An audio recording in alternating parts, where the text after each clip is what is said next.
Witam na kanale Kolejowe Modelarstwo Kartonowe. W dzisiejszym 18 odcinku relacji z budowy modelu kartonowego parowozu Bułgar wykonamy zbiornik powietrza układu hamulcowego tylnego wózka, zajmiemy się układem hamulcowym zestawów kół wiązanych oraz wykonamy weathering wózka parowozu, zbiornika, układu hamulcowego i kół. Na początek zajmiemy się zbiornikiem powietrza.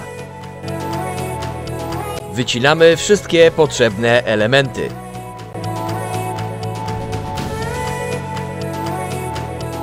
Zaczniemy od elementu numer 39. Wykonamy z niego walec. Rolujemy na miękkiej powierzchni i wklejamy łącznik. Ponownie rolujemy z łącznikiem, sklejamy i rolujemy już gotowy walec.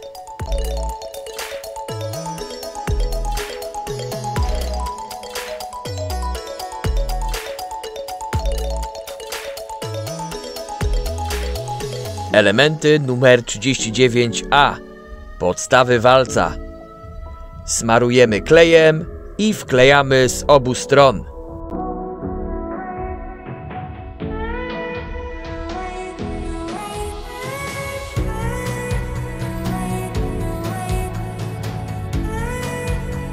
Elementy numer 39C.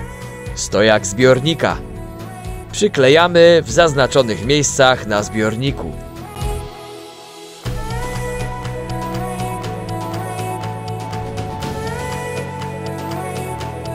Elementy numer 39B. Przed przyklejeniem oba elementy należy odpowiednio wyoblić. Więcej o wyoblaniu powiem w odcinku z serii Porady modelarskie, który niebawem pojawi się na kanale. Odpowiednio wyoblone elementy przyklejamy do zbiornika.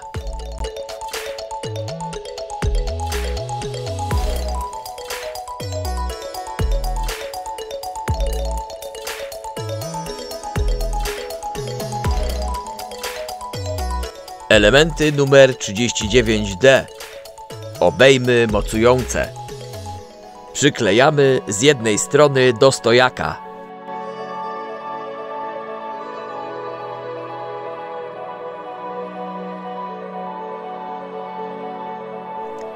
Po wyschnięciu kleju smarujemy pozostałą część obejmy klejem i przyklejamy do zbiornika oraz stojaka po jego drugiej stronie.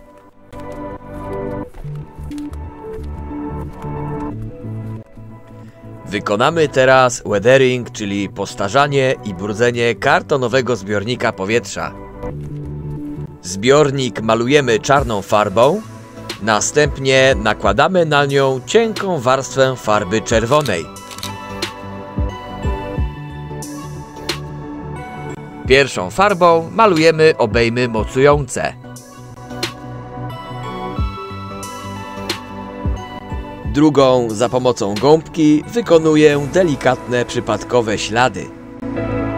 Dokładniejsza relacja weatheringu zbiornika powietrza pojawi się w odcinku z serii Porady modelarskie, który niebawem pojawi się na kanale. Czarnym łoszem olejnym podkreślamy linie podziałowe oraz wykonujemy zabrudzenia. Przed weatheringiem powinienem zbiornik pomalować lakierem akrylowym połyskowym, aby mieć większą kontrolę nad farbami. Jednak w tym przypadku pominę tą czynność. Wszystkie wykorzystane farby są w opisie filmu. Brązowym łoszem wykonujemy kilka przypadkowych śladów oraz przetarć.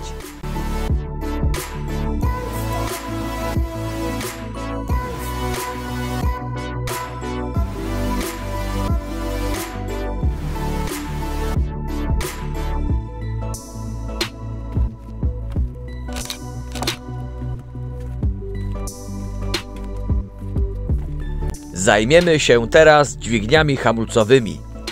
Klocki hamulcowe i wieszak dźwigni podklejamy kartonem. Element numer 40A. Tuleja wieszaka dźwigni. Wycinamy, rolujemy i sklejamy na 1 mm pręcie.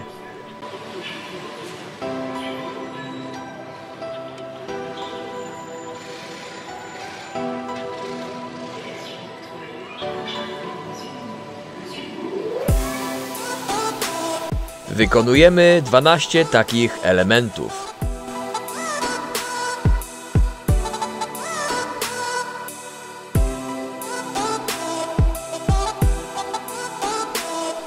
Na każdy element numer 40 naklejamy po 4 imitacje śrub.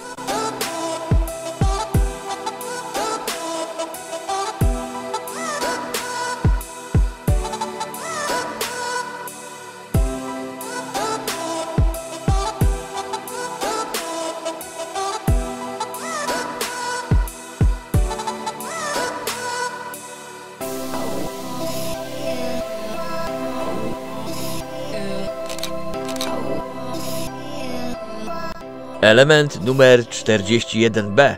Klocki hamulcowe. Na każdy element przyklejamy po 1 imitacji śruby. Następnie wycinamy elementy.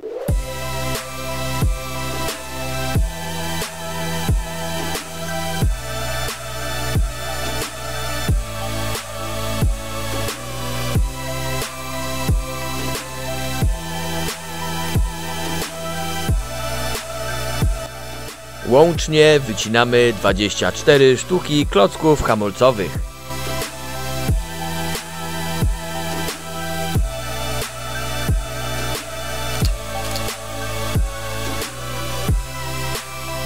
Element numer 41C. Również klocki hamulcowe. Wycinamy elementy.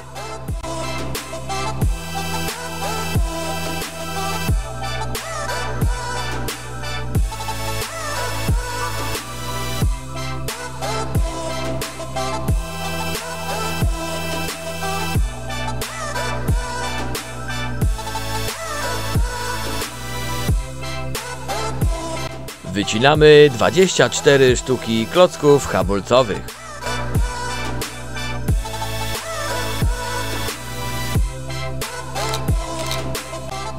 Wykonamy teraz weathering cylindra hamulcowego wózka. Najpierw cylinder malujemy lakierem bezbarwnym, połyskowym, akrylowym. Zabezpieczy on nam poprzednią warstwę farby oraz pozwoli na lepszą kontrolę nad weatheringiem. Łoszem olejnym czarnym malujemy cały element. Staramy się uzyskać efekt brudnej, czerwonej farby. Jeśli naniesiemy zbyt dużo farby, dzięki połyskowej powierzchni bez problemu usuniemy lub rozprowadzimy ją suchym patyczkiem higienicznym lub pędzlem. Po wyschnięciu czarnej farby łoż również możemy bez problemu ją usuwać, dodatkowo używając rozcieńczalnika do emali. Wózek tylny parowozu. Również malujemy cały wózek lakierem bezbarwnym, połyskowym, akrylowym.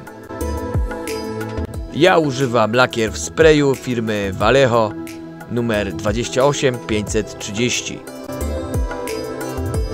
Najpierw cały wózek brudzimy czarnym łoszem.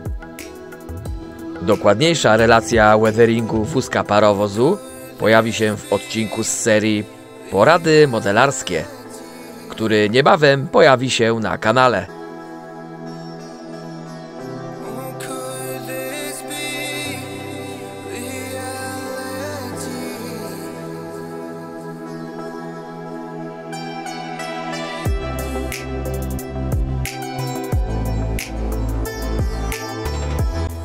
Następna farbka, którą użyjemy do weatheringu, to AK 4111 lekka rdza. Farbkę nanosimy za pomocą małego kawałka gąbki. Wykonujemy ślady rdzy na wybranych krawędziach naszej kartonowej stali.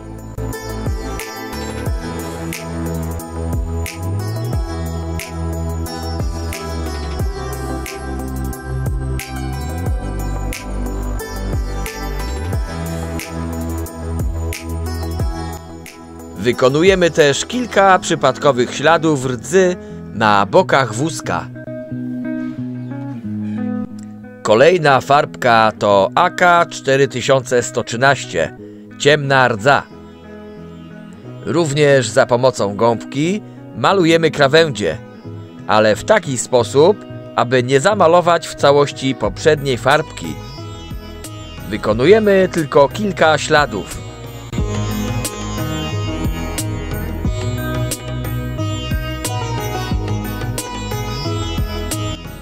Tą samą farbką, za pomocą pędzla o rozmiarze 00, łączymy wykonane gąbką ślady na samej krawędzi wybranych elementów.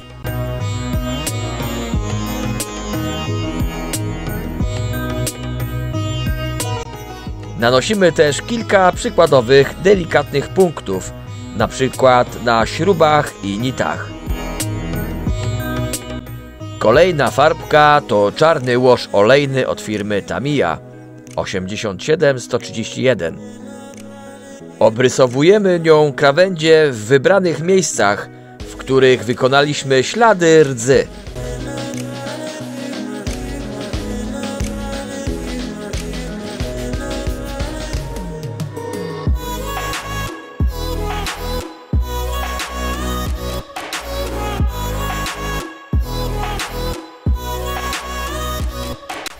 Wykonujemy też kilka delikatnych, przypadkowych punktów. Jeśli naniesiemy zbyt dużo farby, to ściągamy ją za pomocą suchego patyczka higienicznego. W razie potrzeby możemy rozprowadzić farbę patyczkiem lekko nasączonym rozcieńczalnikiem do emali.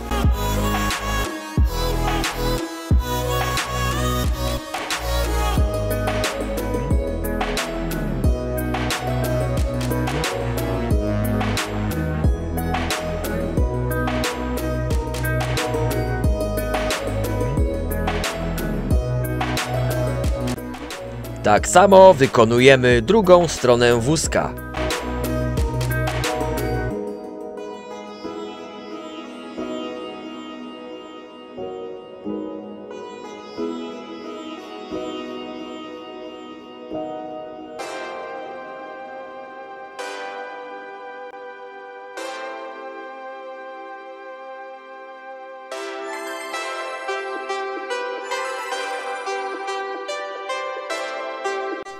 Pomalujemy teraz cylindry hamulcowe. Za pomocą gąbki i farbki AK 4113 wykonujemy delikatne plamy z rdzy.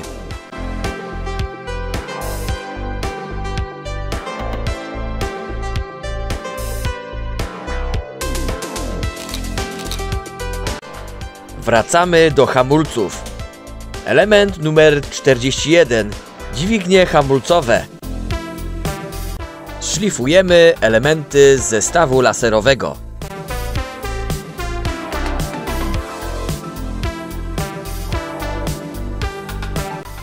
Klocki hamulcowe numer 41B. Smarujemy klejem i przyklejamy po jednym z obu stron do elementu numer 41. Aby równo skleić elementy, można posłużyć się kołem. Przykładając sklejane elementy do bieżni koła, spowodujemy, że klocki hamulcowe będą dobrze spasowane z dźwignią hamulca.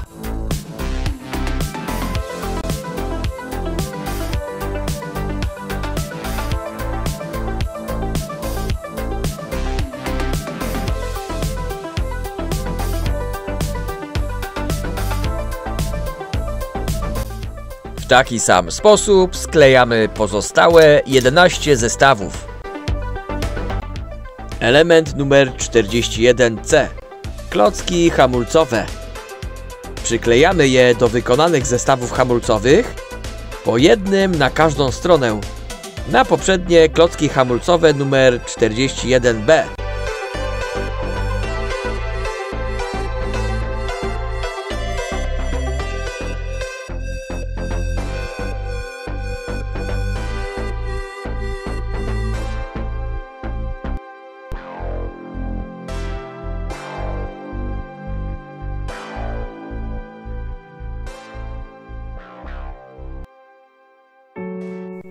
Łącznie wykonujemy 12 już kompletnych zestawów hamulców. Dźwignie hamulcowe malujemy na kolor czerwony.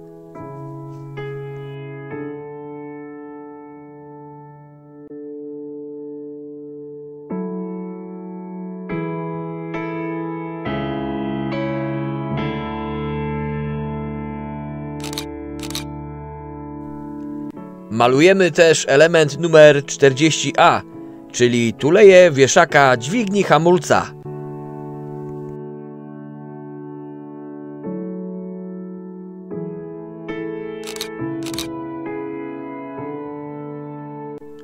Element numer 40. Płyta wieszaka dźwigni hamulca. W zaznaczonych miejscach wykonujemy 1 mm otwory, wycinamy i malujemy również na kolor czerwony.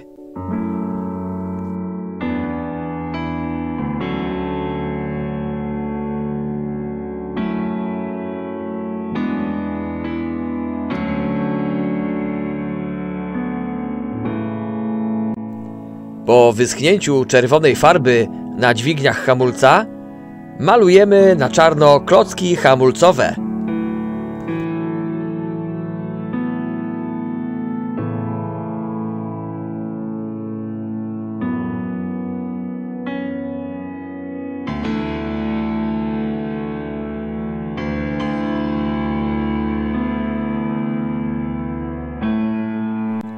Po wyschnięciu farby metodą suchego pędzla czarną farbą brudzimy czerwone dźwignie hamulca.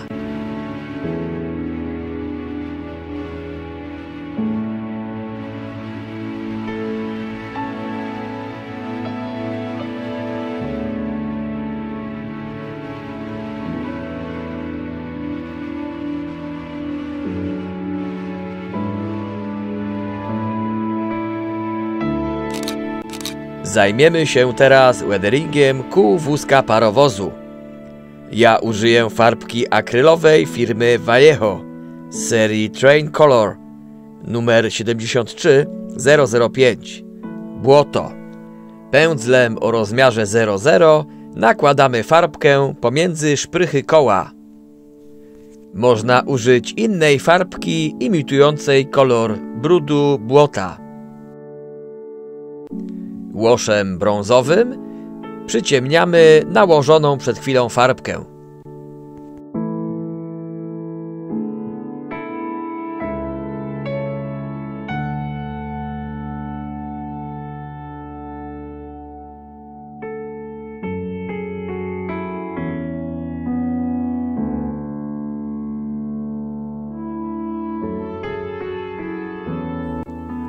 Łoszem czarnym brudzimy całe koło.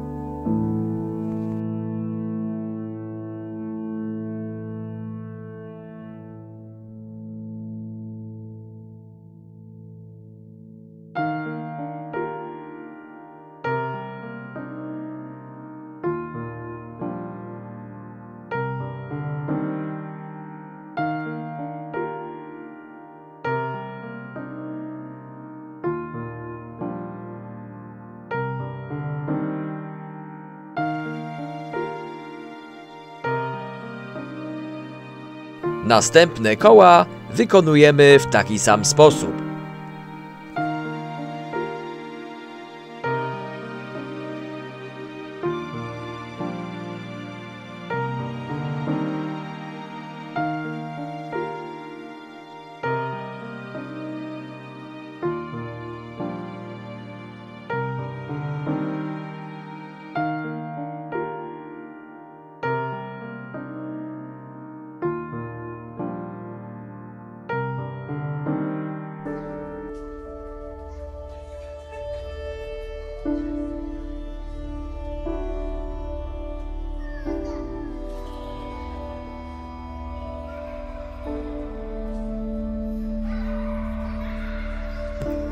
Czarnym łoszem brudzimy teraz obręcz koła.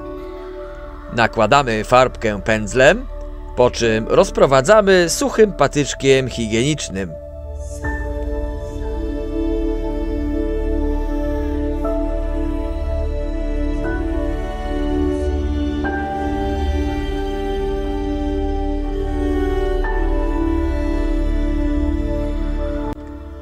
Wszystkie elementy pomalowane lakierem połyskowym po zakończeniu prac nad weatheringiem muszą zostać pokryte lakierem bezbarwnym matowym. Zabezpieczy on nam nałożone efekty oraz zniweluje połysk. W taki sam sposób brudzimy tył koła. Chciałbym zaznaczyć, że wykonany przeze mnie weathering nie przedstawia jedynego czy właściwego sposobu malowania parowozu. Po prostu zdecydowałem, że w taki sposób wykonam model. Można zrobić go jako zupełnie czysty lub ubrudzić czy postarzeć jeszcze bardziej. Każdy sam decyduje, czy wykonywany parowóz ma być w służbie czynnej, czy odstawiony na boczny tor.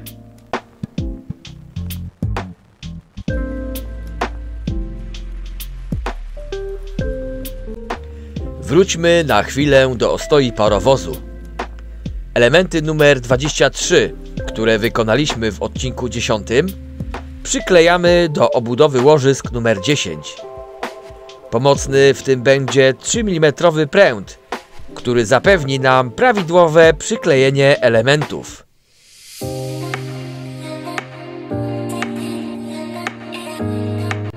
W następnym odcinku między innymi wykonamy weathering kół wiązanych parowozu. Będziemy je mogli zamontować do ostoi i pracować nad napędem kół. Postanowiłem jednak, że najpierw wykonamy tory pod parowóz. Tak więc w następnym odcinku skleimy również tory oraz wykonamy ich weathering. Dziękuję za poświęcony czas i zapraszam na kolejne odcinki kanału Kolejowe Modelarstwo Kartonowe.